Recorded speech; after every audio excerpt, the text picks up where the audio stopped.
Bonjour à tous, le championnat Pro A, messieurs, poursuit sa route. Nous en sommes déjà à la 13e journée. Nous vous proposons évidemment une très belle affiche puisque Angers, 4e au classement provisoire, rencontre Hennebont, 2e au goal average. Hennebont qui peut encore prétendre, pourquoi pas, au titre en fin de saison, à condition, Christian, de gagner l'ensemble de ses prochaines confrontations. Oui, c'est tout à fait ça, dans la mesure où Jura-Morée a le même nombre de points effectivement que le club d'Hennebont que l'on va voir ce soir.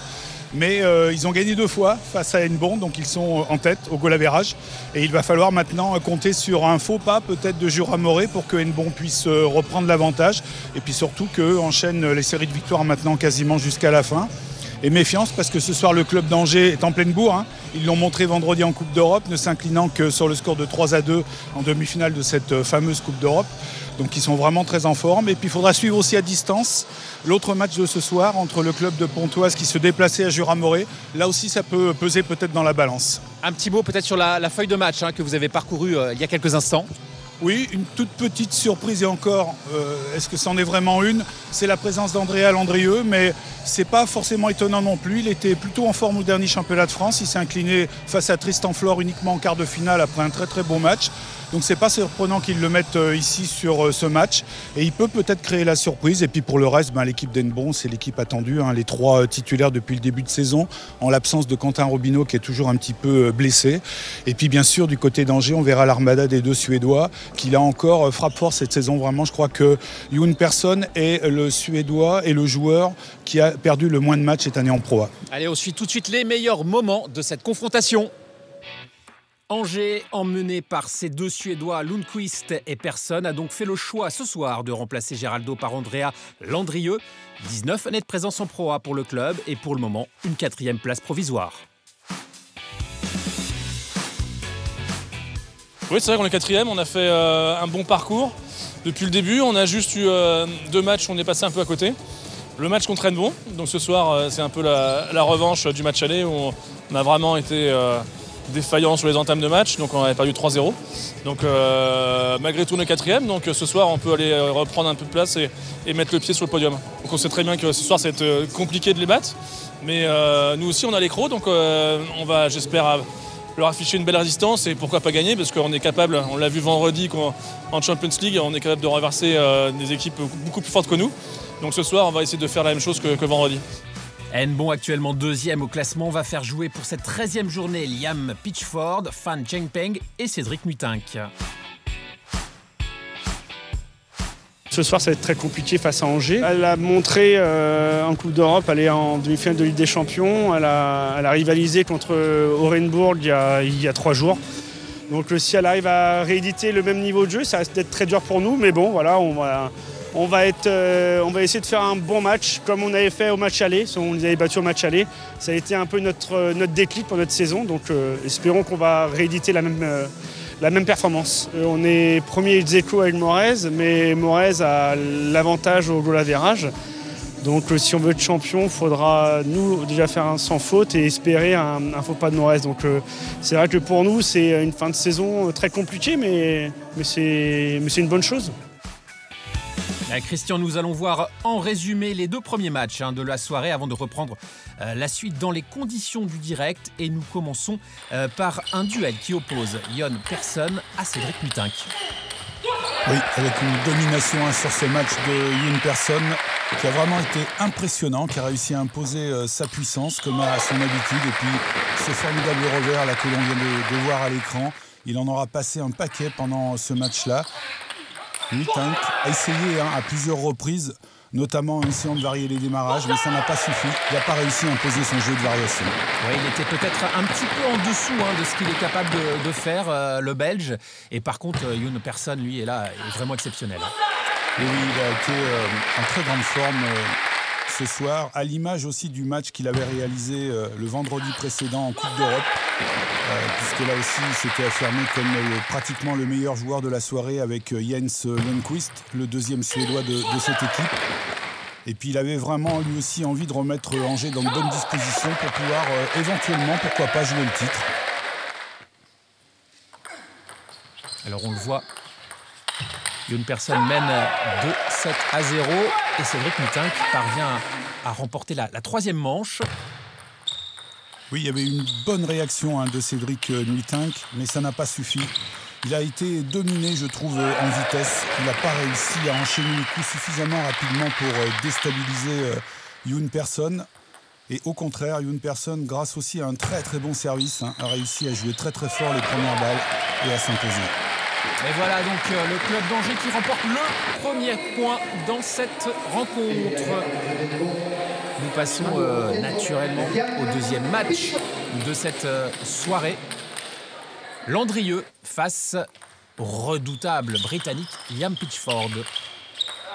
Un des meilleurs compétiteurs cette saison en Pro A. Peu de défaites à son compteur, à l'image de Youn Persson. Ils font partie des 3 meilleurs joueurs quasiment du championnat de Pro A avec Jens Lundqvist que l'on verra tout à l'heure. Alors bien sûr, il est favori sur cette rencontre face à Andrea Landrieux, mais il avait été très bon lors des derniers championnats de France, Andrea. Il est en pleine progression lui aussi. C'est quasiment le 4e joueur français le mieux classé au plan mondial maintenant. Il s'affirme de sortie en sortie. Et il aura offert une très belle résistance, je trouve, à Liam Pitchford, notamment lors du premier set, qui avait un tout petit peu mieux à faire pour lui. Il s'est incliné sur la plus petite marge. Et il a surtout jamais abdiqué. Il a essayé tout le temps de trouver des solutions. Et il y est arrivé quelques fois. Il lui aura manqué peut-être un tout petit peu de régularité et surtout peut-être d'être un tout petit peu plus performant sur les points cruciaux. Mais pour le reste, il a fait un très bon match, Andrea. Ouais, c'est vrai qu'il n'a pas démérité, mais encore une fois, face à lui, Liam Pitchford réussit vraiment, non pas le match parfait, mais un excellent match. Oui, parce qu'il a réussi un petit peu à serrer les boulons dès qu'il était en difficulté, dès qu'il était dominé à mi-distance. Il s'est rapproché un petit peu de la table et il a commencé à distribuer le jeu avec son revers. C'est une de ses armes favorites. Et puis, il a été aussi excellent dans les placements de balles, tout ce qui est petit jeu, service. Il excelle dans ce compartiment de jeu-là, Pitchford. Alors, regardez ses contre-top spin près de la table comme ça, magnifique. Et voilà, Liam Pitchford qui permet à Nbon de revenir au score. Un point de victoire partout. Nous sommes maintenant dans le 3e match de la soirée avec le Suédois Lundqvist face à Cheng Peng, que l'on connaît bien, l'Asiatique valeur sûre du club d'Nbon. Et qui s'était imposé lors du match aller face à Youn Lundqvist. Il avait remporté ce match 3-1. C'est donc une revanche éventuellement pour le Suédois et pour le Loup d'Angers. Alors il est compliqué à jouer Fan Cheng Peng parce que c'est un joueur qui est très explosif, qui va vite, qui met énormément de vitesse et de poids dans la balle, notamment côté coup droit. Il faut arriver à le déstabiliser un petit peu, à éventuellement jouer un peu plus en variation sur le premier démarrage. Et puis déjà, bien sûr, trouver un service qui gêne Fan Cheng Peng. C'est ce qu'il arrive à faire plutôt pas mal pour l'instant, Lundqvist, je trouve. En tout cas, il fait plus que jeu égal, puisque pour l'instant, il est légèrement devant sur ce 3e set. Alors ça, c'est en revanche des choses à éviter face à Fan Cheng Peng, des fautes de démarrage comme ça. C'est dû à un peu de précipitation. Il veut tellement bien faire, tellement jouer vite qu'il se jette sur la balle.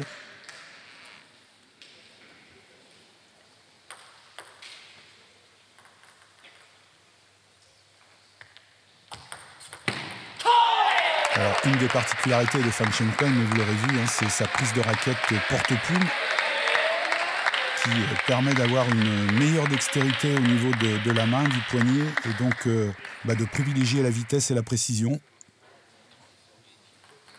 Alors en revanche, il y a quelques handicaps à cette prise de raquette. On a moins d'allonge qu'en prise traditionnelle. Il faut donc aller très très vite sur les jambes. Et quel beau démarrage là du revers avec beaucoup de rotation. Il ne cherche pas forcément la vitesse. Là, il cherche à faire monter la balle. Et ça réussit.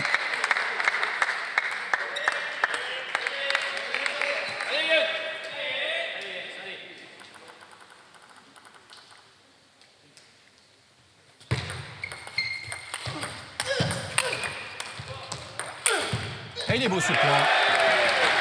Superbe. Ce qui facile, bien évidemment, de faire la course en tête quand on arrive à faire comme ça, reculer son adversaire. Fan Cheng-Peng, forcément, est un peu moins efficace quand il est loin de la table. Et regardez le travail, Christian, sur les jambes. Il faut être en permanence fléchi. Oui, c'est tout à fait ça. On l'a bien vu sur ce ralenti. Et un très bon service, très coupé. Superbe.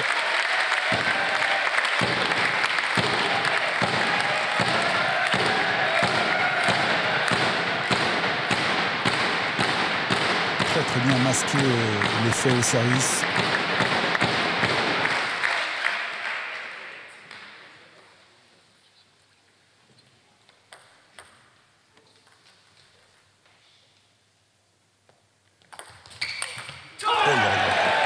Très belle lecture là, du service. Il a tout de suite vu le service rapide. Il est placé en pivot déjà en avance et derrière.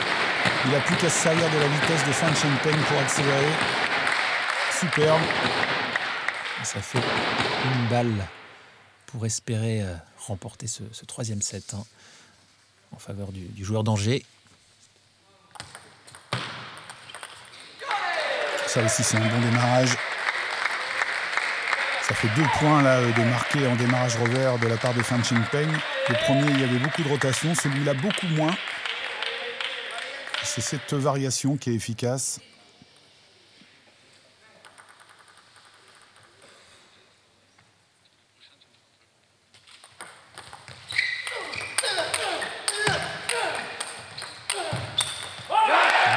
Très disputé à l'image de ce set. Ouais, et il est solide là, vraiment Lundqvist. On le voit, il reste présent à la table. Il ne veut surtout pas donner d'angle à l'adversaire. Et c'est lui finalement qui dirige le jeu.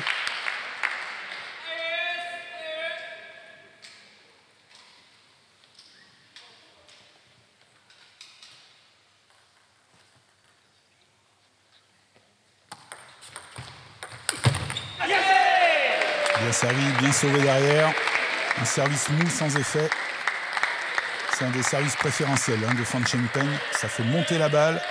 Et alors dans le coup droit, c'est une offrande après pour terminer le point.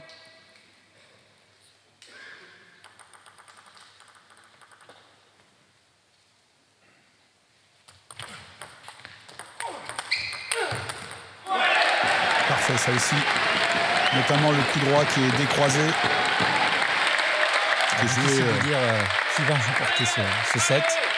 Ouais, c'est très indécis.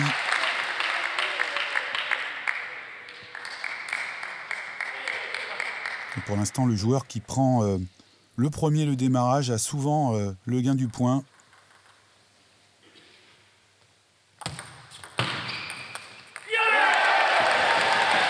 Et voilà. C'est le Suédois qui s'impose dans cette manche. Révélation au ralenti. Ouais, une petite faute là aussi, il a voulu forcer peut-être un peu trop. Et c'était bien vu quand même. Et puis il avait marqué tellement de points avec ce démarrage revers que c'était normal d'insister. Lundqvist qui reste sur sa forme de la Coupe d'Europe, vraiment impressionnant. Il y a très peu de fautes bêtes, entre guillemets, dans son jeu. Il est toujours aussi puissant, ce Viking suédois. On a pu apercevoir les deux entraîneurs de ces équipes, avec David Pilar pour Angers et Boris Abraham pour Hennebont. Et Lundqvist qui a quand même été à ses plus beaux jours dans les 20 premiers mondiaux. C'est un joueur d'expérience, il aura 40 ans cette année. Il est toujours aussi motivé, notamment pour le club. Alors c'est certes, il représente un peu moins souvent maintenant, voire presque plus, l'équipe de Suède, qui préfère lancer un petit peu les jeunes dans la bataille. Mais ça lui permet justement d'être beaucoup plus disponible avec le club d'Angers et d'être vraiment très performant. Voilà, magnifique cet enchaînement. Ça va vite. Là, ça va très très vite. Il a pris la balle déjà très tôt en revers et derrière, il est déjà en pivot pour accélérer.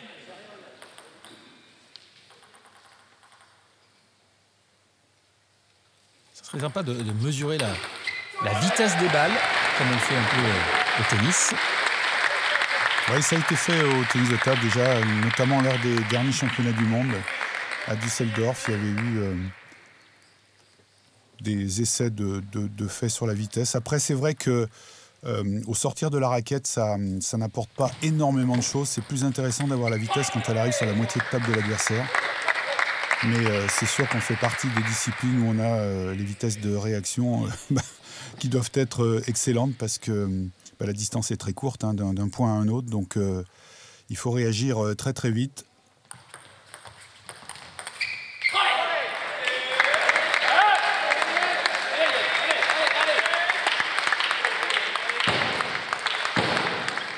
Pas, hein, Fan Champagne, là, je le trouve particulièrement concentré ce soir. Le match est très important pour Nbon.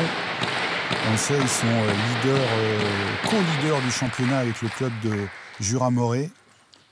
Et une défaite est interdite pour eux s'ils veulent prétendre au titre en fin de saison.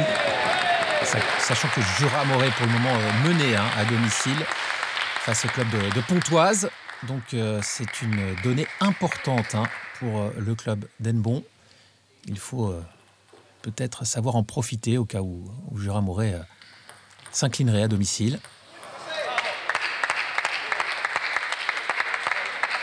Ça c'est bien de la part de Fan Champagne de rester de temps en temps dans le jeu court, pas donner l'initiative trop rapidement à l'adversaire. Alors c'est pas toujours facile à exécuter bien sûr, il faut déjà avoir une très bonne lecture du service. Et Jens Lundqvist varie tellement que c'est pas évident du tout. C'était très très beau.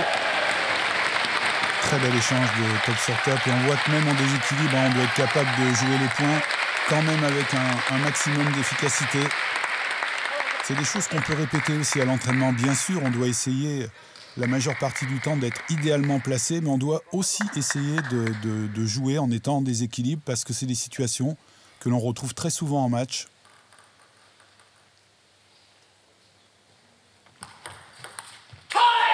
On va bien essayer aussi ce flip du coup droit, cette attaque sur balle courte, malheureusement sans réussite pour Lundqvist.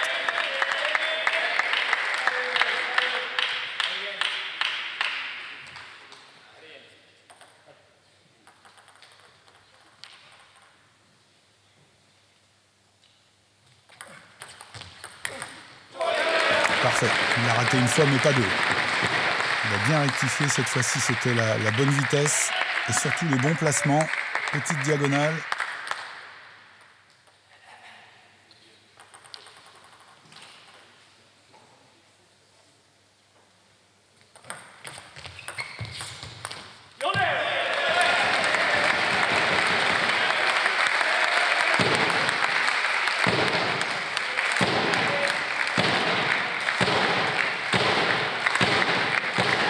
Il avait été vice-champion du monde junior en simple en 2012. Il n'y a pas si longtemps que ça. C'est encore un jeune joueur, mais malheureusement pour lui, il n'a pas trouvé sa place en équipe de Chine après chez les seniors. Il faut dire que c'est difficile de trouver sa place en Chine. Quand on arrive, le niveau est si élevé. Ouais, c'est... Alors après, ils font quelquefois la différence, pas que sur le plan technique et sur les savoir-faire, mais plus sur le mental, puisqu'ils ont une concurrence qui est tellement féroce, ils peuvent se permettre d'écarter assez rapidement certains joueurs pour finalement ne garder que ceux dont ils sont un peu plus sûrs au niveau mental. Et manifestement, Fan Champagne ne répondait pas à tous les critères demandés par les entraîneurs chinois, mais il n'empêche que son niveau de jeu est là. Et lui aussi, je trouve, monte en puissance. Il a eu un début de saison peut-être un petit peu difficile. Et il joue de mieux en mieux maintenant. Allez, il reste devant dans ce set, Fan Champagne, justement. Mais c'est quand même plus difficile dans cette deuxième partie de manche. Oui, c'est un tout petit peu moins fluide, je trouve, du côté de Lundqvist. Il a eu plus de difficultés à enchaîner. Et puis il a raté, à l'image de ce dernier coup droit, plusieurs démarrages qui lui coûtent cher. C'était pas très compliqué pour lui ce démarrage coup droit.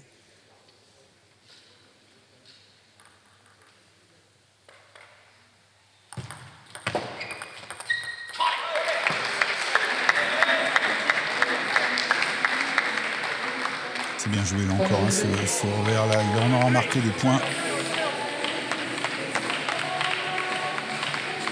c'est pas une surprise qu'il soit revenu à 2-7 partout. Il a été, je trouve, dominateur sur ce 4e set.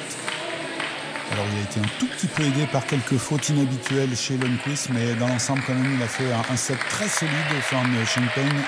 Allez, encouragement, applaudissements pour Ariel Simovic dans cette 5e et dernière manche. Allez, on repart pour une belle dernière manche certainement dans ce match. La preuve, ça commence bien. Superbe, vraiment. Surtout sur l'initiative adverse comme ça, sur un premier service de Lundqvist. Là, il lui met la pression dès le premier point. Il prend la balle tôt, il se sert de la vitesse adverse. Et il a joué plus le placement que finalement la force. Oh là là, quelle réponse. Ça, il ne faut pas trembler. Il faut être compact sur la balle quand on touche cette balle en contre-top spin comme ça du coup droit. Parce que la balle a beaucoup de poids.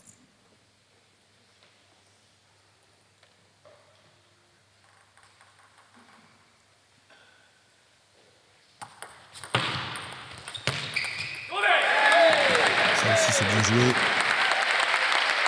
Manière de montrer que lui aussi sait mettre la pression, notamment sur ce petit flip là du revers.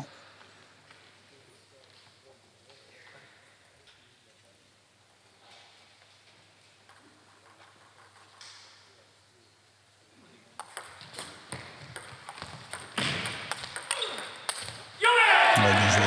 Intelligemment joué vraiment de la part de Lundqvist. Déjà cette petite remise dans le plein coup droit, elle était judicieuse. Et puis derrière, surtout, il reste à la table, mais sans prendre trop de risques, simplement en jouant le placement de balle là encore. Et là, un bon contrôle, un petit peu essuie-glace, ce qui a trompé Fan Champagne. Et ça fait 3-1 en faveur de Lundqvist pour le moment, dans cette dernière manche. Il a décidé de jouer un peu plus près. Lundqvist, on le voit, là, c'est lui encore qui a dirigé le jeu. Malheureusement, il n'a pas réussi à reprendre l'initiative du jeu. Alors malheureusement pour lui, bien sûr.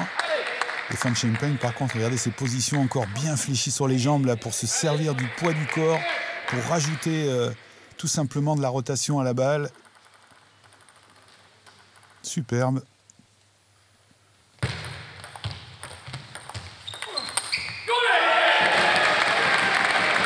Oui, ça sort. Il y a une guerre d'honneur. C'est...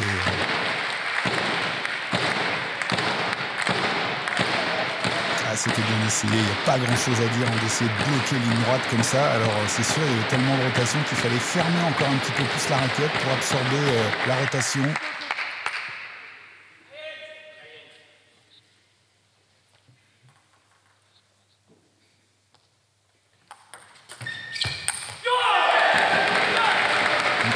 Un peu trop fort et surtout il s'est désorganisé, on le voit, il y a les jambes qui partent d'un côté, le bras de l'autre. Là aussi, il faut rester compact sur ces flips comme ça du coup droit, sur ces attaques.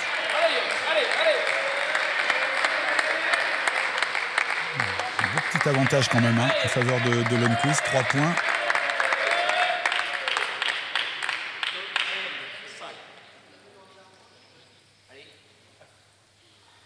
On parlait des Suédois tout à l'heure, qui a été encore plus par le passé une grande nation de tennis de table avec des résultats internationaux, on s'en souvient, impressionnants.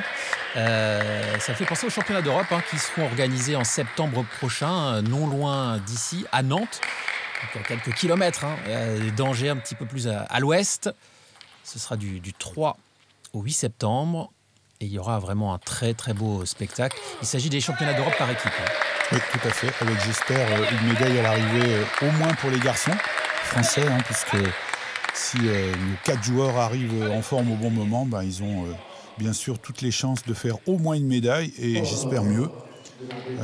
Si ça tourne bien, je crois que ça peut être vraiment intéressant, notamment chez nous à domicile. Il ne faut surtout pas laisser passer cette occasion-là. Côté féminin, bien sûr, les ambitions sont un peu plus à la baisse, c'est évident, mais là aussi, c'est un bon moyen aussi de progresser que de disputer un championnat d'Europe par équipe sur son territoire. J'espère qu'elles sauront en profiter. En tout cas, ce sera assurément à suivre sur place ou devant vos écrans. Sur place, c'est mieux encore. Allez, c'est reparti avec, pour le moment, Lundqvist qui poursuit sur sa lancée dans ce set. Il n'est pas loin, Fan Chengpeng, vraiment. Ça se joue sur des détails, cette partie. Il a 2 services pour essayer de recoller. Le premier est excellent. Très très bon service, très bien exécuté. Là aussi, un service lifté latéral.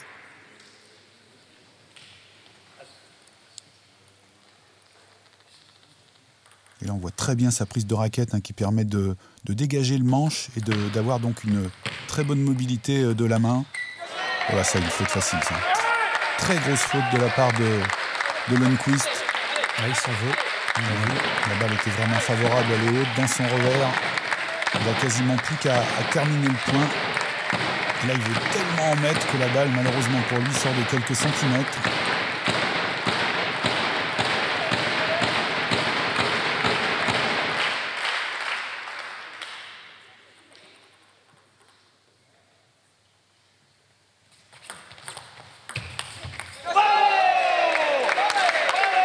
Passe devant, Fan Chengpeng. Là, elle n'est pas si facile. On le voit, il est un petit peu en retard d'ailleurs, Lundqvist. Il n'était pas très bien équilibré là sur les jambes. Ce sont ces petits pas d'ajustement qui sont quelquefois presque les plus difficiles à exécuter. Et ça, c'est magnifique. Par contre, là, il a mis beaucoup de poids dans la balle.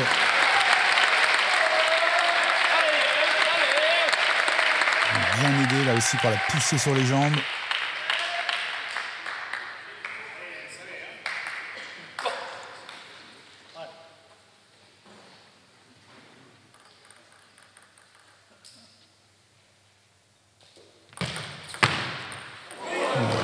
Ça me fait mal. Elle est injouable cette balle. Elle est carrément revenue dans le filet. Elle a à peine rebondi sur la table. Pour le moment, c'est vraiment le match le plus disputé de cette soirée.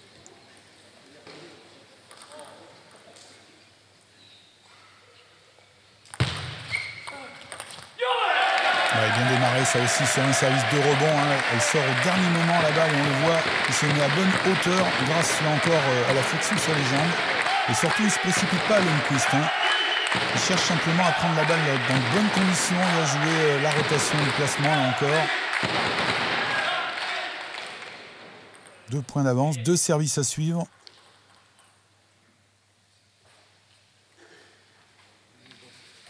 Il souhaite changer de balle, le Suédois. Et il n'a pas peur du loup d'Angers.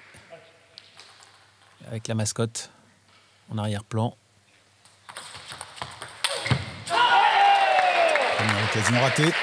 Sur une balle là aussi, pas si compliquée que ça. C'est dommage parce qu'il avait très très bien servi Lundqvist.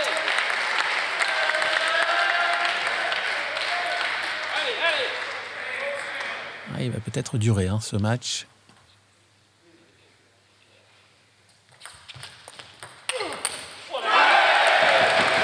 Ou pas. En tout cas là, il y a 2 belles opportunités de marquer un deuxième point à domicile pour l'équipe d'Angers. Ah oui, ça va être compliqué dans la tête de Fan Chengpeng là, d'utiliser au mieux ces 2 services à venir. Il est important pour lui peut-être de pouvoir prendre le coup droit derrière pour mettre un peu la pression sur Lundqvist.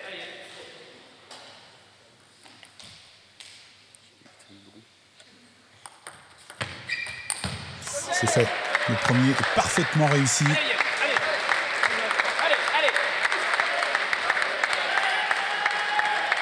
C'est bien joué parce qu'il était resté très souvent en démarrage revers après son service. Et là, de proposer autre chose à l'adversaire sur ces points importants, c'est très très bien joué.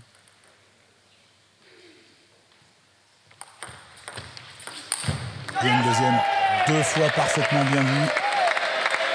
Quel coup droit à la mine. Et on remet les compteurs à 0. Ah oui, un service bien mou qui fait monter la balle. Il n'y avait pas du tout d'effet. Et derrière, bien sûr, il n'y a plus qu'à terminer le point.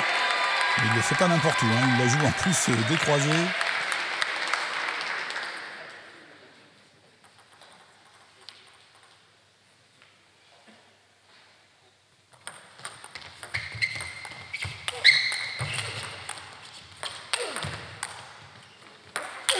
Oh, magnifique. Il ne fallait pas la rater celle-là, hein, parce que les avantages comme ça, c'est jamais évident, même si bien sûr il avait la direction du point. Ça, c'était bien joué. Ce démarrage ligne droite, c'est grâce à ce démarrage qu'il se met en très bonne position. Et puis derrière, il ne faut pas se louper sur celle-là. Alors elle est un peu courte, elle n'est pas très compliquée, mais quand même, il faut vraiment s'appliquer.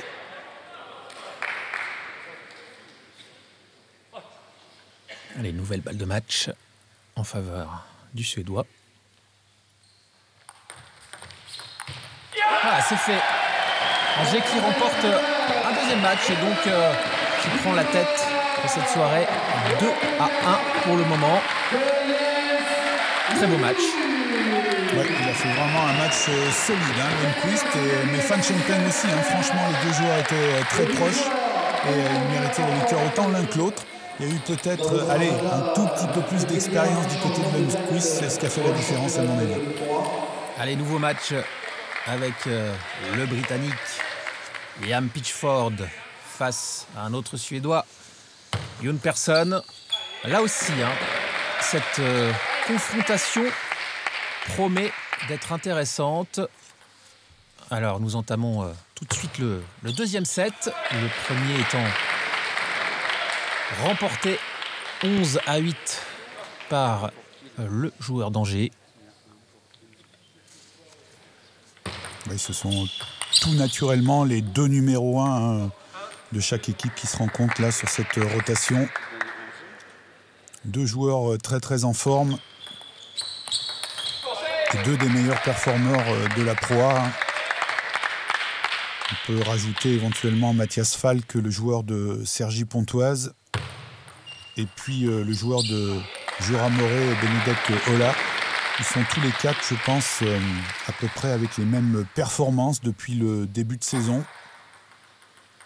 Et si Yoon Persson venait à s'imposer ce soir face à Pitchford, bah, ça serait tout simplement le meilleur joueur de Pro A après cette 13e journée. Alors c'est un match qui, a priori, paraît très très équilibré. Au classement mondial, c'est Pitchford qui est le mieux classé. Hein. Il est 17e au classement du mois de mars. C'est pratiquement son meilleur classement à l'heure actuelle. Ça montre la valeur et la progression de ce joueur, notamment depuis le début de saison. Alors c'est sa dernière saison hein, qu'il jouera avec le club d'Enbon, puisqu'il va partir au Japon l'année prochaine. Jouer dans le championnat japonais et en même temps préparer les Jeux de Tokyo. Ça va être une très belle aventure, hein, j'imagine, pour lui. Oui, certainement. Et puis c'est peut-être le moment, parce que là, il est rentré dans le top 20. Il lui faudrait éventuellement pas grand-chose pour rentrer au niveau des 10 premiers. Et à partir de là, tout est jouable pour lui. Et il a vraiment le jeu, je trouve, pour. C'est un joueur très intelligent, très fin, avec un merveilleux revers. On va le voir encore, je pense, pendant ce match. Il distribue bien, que ce soit près ou loin de la table. Il est capable de jouer vite, de jouer placé, varié. Pas de point faible, bien sûr, dans son jeu. Alors, c'est le lot de quasiment tous les meilleurs aujourd'hui. Hein, mais voilà, il a encore une marge de progression, je trouve, notamment sur le plan physique. C'est encore un gabarit très, très fin. Alors, c'est sa morphologie. Il ne la changera pas, bien sûr, du jour au lendemain. Puis, c'est même pas souhaitable. Mais il peut gagner, je pense, encore au niveau du gainage, notamment. Et puis, de la vitesse, peut-être, sur les jambes. Notamment dans le plein coup droit, il a encore de temps en temps quelques petites fragilités. Mais pour le reste, c'est vraiment, je trouve, exceptionnel ce qu'il fait. C'est un joueur qui est très facile, très bon toucher de balle. Et puis aussi, on vient de le voir, un très très bon serveur.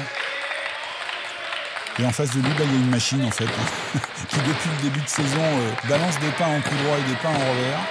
Et s'il était irrégulier il y a encore 2-3 saisons en arrière, c'est plus le cas aujourd'hui. Il a acquis aussi une très très grande régularité. Et c'est un joueur tout neuf, malgré ses 32 ans. Il a très peu joué pour l'équipe de Suède. Et puis, bien maintenant, depuis 2 saisons, cette équipe de Suède lui fait confiance. Il a beaucoup d'ambition.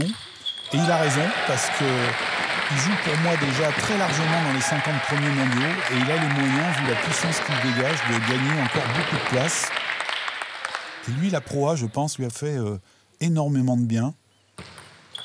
Eh oui, c'est la preuve hein, que c'est un très très bon championnat, hein, le championnat de France Pro A, qui n'a pas grand-chose à envier au championnat allemand, qui est aussi une référence hein, en Europe, il faut le reconnaître.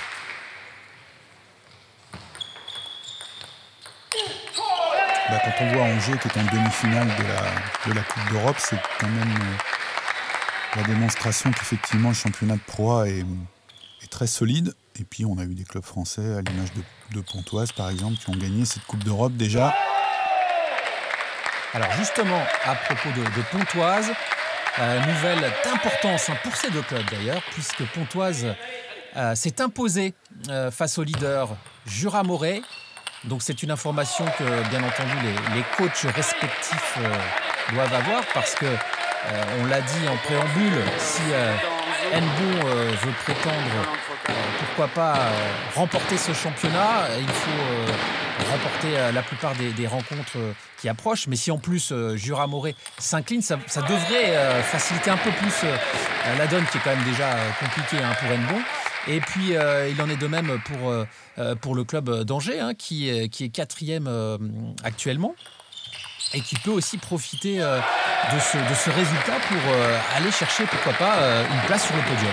Oui, tout à fait. On peut se retrouver avec 4 équipes, pas forcément au coude à coude, mais pour lesquelles c'est encore possible d'aller chercher le titre en fin d'année. Pontoise ayant gagné, il se rapproche à 2 points des leaders, donc ça redevient jouable.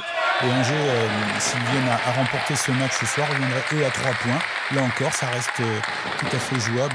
Il reste 5 matchs quand même au compteur. Pas mal de points à prendre, donc pourquoi pas.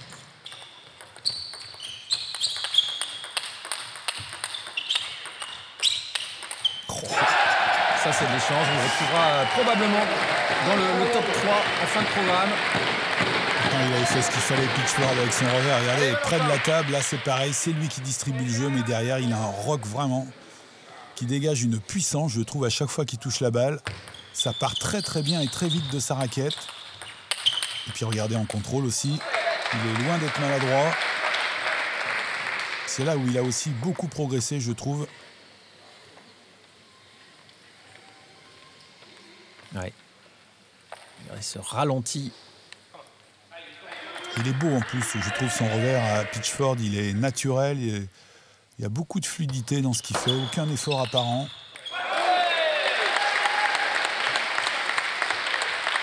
C'est un joueur offensif, Ian Pitchford, avec un superbe revers, on va l'expliquer.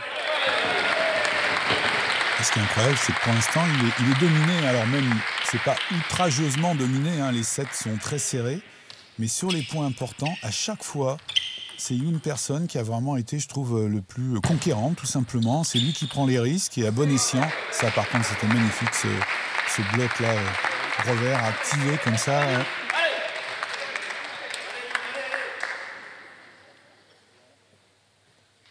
C'est pas retrouvé souvent dans ces situations-là, Pitchford, cette année.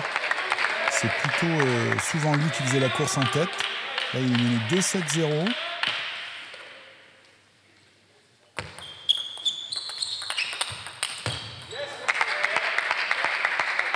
Il va être obligé d'activer encore un petit peu plus avec son revers.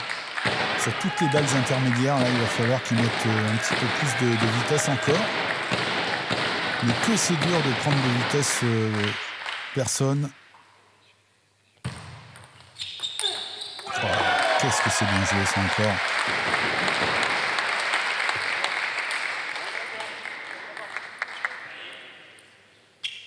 Et là où il est très bon aussi ce joueur, je trouve, parce que c'est presque le plus dur en tennis de table, il fait très peu d'erreurs de choix entre le coup droit et le revers. Les joueurs qui sont tellement bons comme ça avec le coup droit, on aurait tendance à penser qu'ils pivoteraient plus souvent.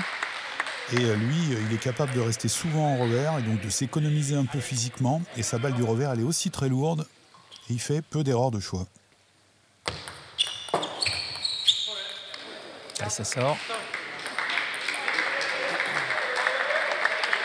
Pas trop la réussite, la Pitchford, par contre.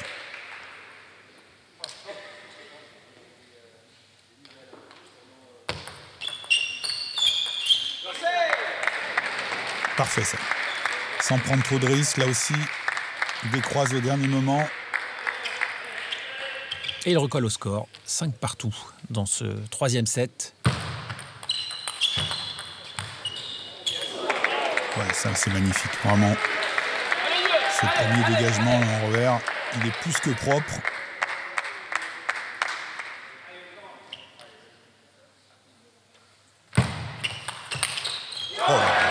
Quel coup de canon.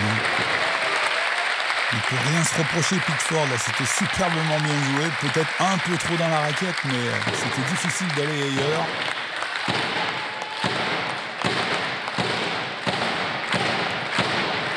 Il est dans une confiance, je trouve, ce joueur suédois. Il rate pas grand-chose. Ah, là, ça c'est bien joué. Par contre, au corps, comme ça, il n'y a pas eu beaucoup d'occasions depuis le début du match. Ça doit lui donner des idées à Pitchford d'aller plus souvent sur le coude adverse.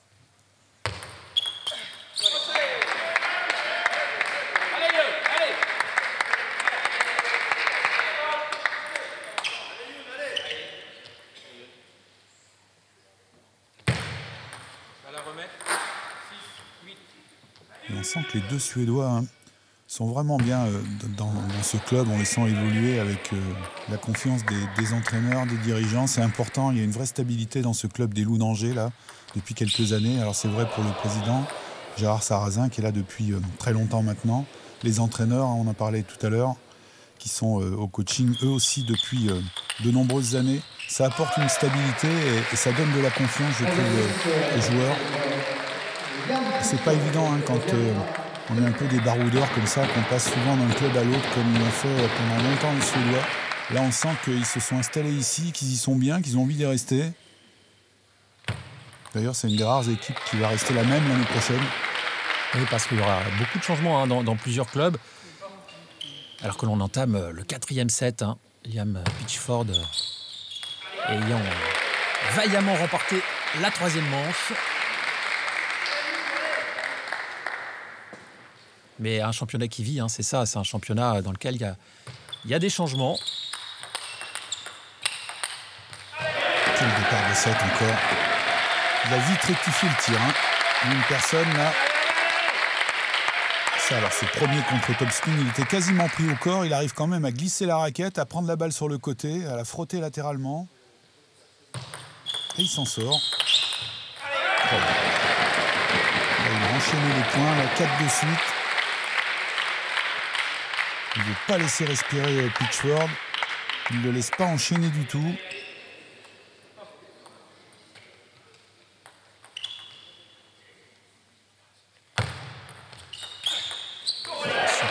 Superbe. C'est un départ de 7. Alors, je ne sais pas s'il y a un moment où il va avoir besoin de souffler un petit peu ou s'il va y avoir une réaction de Pitchford. Mais là, c'est bien parti pour lui. 2-1, 5-0.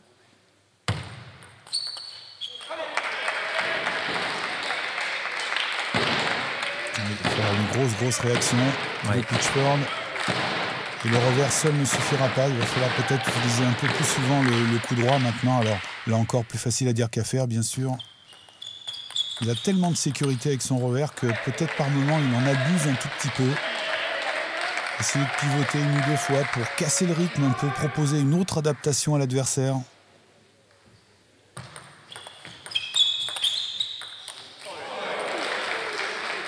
Il a la réussite en plus. Ouais. S'il était beau ce revers. Et attention à monsieur Pitchford parce que si Nbom s'incline ce soir, ils vont sans vouloir, les joueurs, parce que c'est le moment ou jamais de repasser devant et de prendre un tout petit peu d'écart sur Jura Moret. Et par contre, comme on disait tout à l'heure, si Angers l'emporte, ça resserre un petit peu les écarts en haut du classement. Alors, il va falloir quand même le finir, ce match pour une personne, parce que on connaît le talent de Pitchford. Et là, ça fait 2 points d'affilée quand même moins bien joué de la part de personne. Ah oui, d'ailleurs, un temps mort qui a été demandé.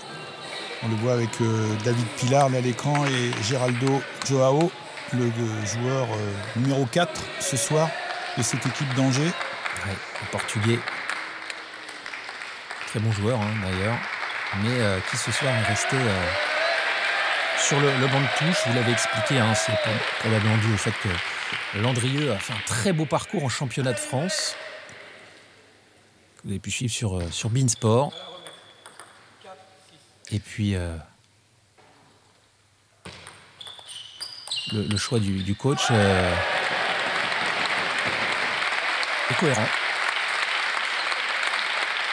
Bien sauvé encore cette balle. Et de nouveau 3 points d'avance pour Youn Persson.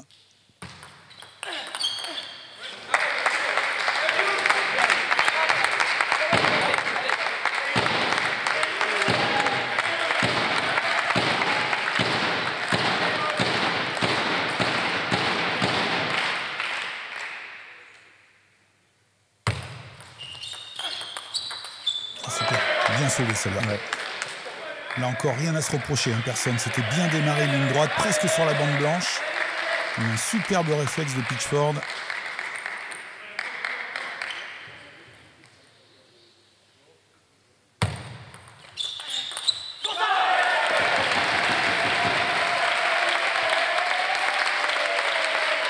On a l'impression que rien ne peut l'altérer. Même quand il perd 1 ou 2 points d'affilée, il continue à jouer comme si de rien n'était. Il ne s'inquiète pas trop du score.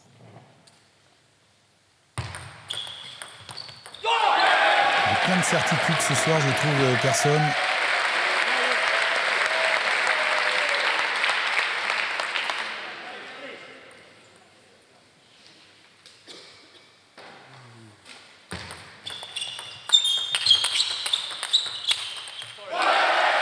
Oh là là. Incroyable ce qu'il a enchaîné vite encore. Alors oui, il a certes un tout petit peu de réussite à la fin, mais qu'est-ce que c'est bien joué. Et ça permet aux Suédois de s'offrir 4 balles de match. Premier est sauvé et très bien sauvé.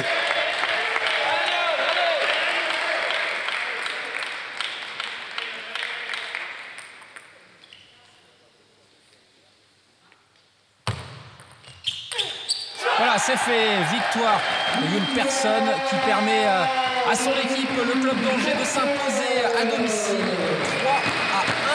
3-1 face à Hennebeau. Superbe match, hein, vraiment, je trouve, entre ces deux joueurs. Et puis, superbe match en général, hein, puisque toutes les rencontres ont été vraiment sympas à suivre, avec du suspense et du spectacle. Ouais, c'était vraiment une très belle rencontre, pour une très belle affiche, hein, de toute façon. Avec voilà, un championnat relancé, ouais, complètement. Et la joie des Angevins. Les joueurs d'Hennebeau, par contre, là, ils sont, on les voit plus. Ils sont un peu, ils ont du mal à encaisser cette opportunité manquée. On va écouter tout de suite Youn Persson. Oui, c'était incroyable. J'ai vraiment bien joué aujourd'hui. C'était parfait. J'ai beaucoup apprécié l'emporter contre Pitchford. Je suis très satisfait de ma performance. Nous avons maintenant une petite chance de remporter le titre. Alors nous allons nous battre pour cela maintenant. Et j'espère que nous serons en tête en fin de saison. J'ai jamais vu John ou même les autres jouer si fort. Donc, ouais, on avait regardé un peu le match d'avant et c'est vrai que le niveau était très haut. Cette année, chaque fois qu'on pouvait être leader tout seul ou on avait des occasions pour encore grandir la différence avec le deuxième ou troisième, c'était pas le cas. Donc à un moment, il faut avoir ça et après, je pense que ça va aller mieux.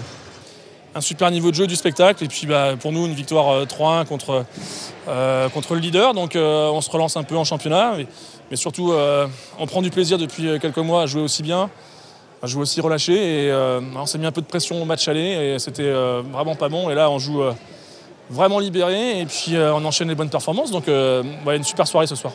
On va aussi partir à Rouen avec la revanche du match aller. On est passé aussi un petit peu à côté. Mais nous, on va... Alors, c'est toujours facile à dire, hein, on va jouer match par match. Mais je pense que c'est important de ne pas aller voir trop loin dans le calendrier. C'est Rouen le prochain, à prendre un petit break sur la Coupe d'Europe. Mais on se rapproche, donc, et puis surtout, je trouve qu'on commence à faire peur. Youn commence à jouer vraiment très très bien. Les joueurs le craignent. Je pense que c'est le meilleur performeur du championnat actuellement. Donc on va surfer sur la vague pour l'instant de notre réussite et puis continuer ce championnat qui va être haletant, je pense, jusqu'à la fin. Christian, on le savait, hein, la 13e journée allait être importante, mais on a eu vraiment des rebondissements et des surprises ici et là. Oui, exactement. D'abord, ça a été un grand match, vraiment, il faut le dire. Il y a eu 2 Suédois du côté d'Angers qui ont fait parler la poudre ce soir. Ils étaient apparemment au même niveau que vendredi dernier en Coupe d'Europe. Donc ça a donné des matchs accrochés, très sympathiques, avec des échanges à mi-distance qu'on aime, que les pongistes aiment bien.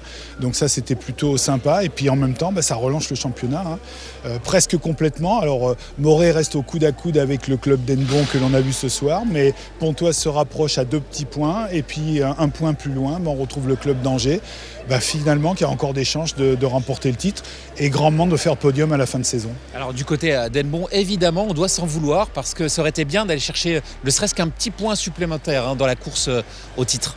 Oui, parce qu'on le disait en préambule, pour l'instant au goal average, ils sont derrière le club de Jura-Morée. Et en prenant 1 point de plus ce soir, et bien sûr la victoire s'ils avaient concrétisé, ils se prenaient une petite bouffée d'oxygène. Ils se mettaient en bonne position pour terminer le championnat en tête. Là, tout est à refaire pour eux. Allez, tout est à refaire. Raison de plus pour suivre à nouveau la proie sur beIN Sport. À bientôt, ciao.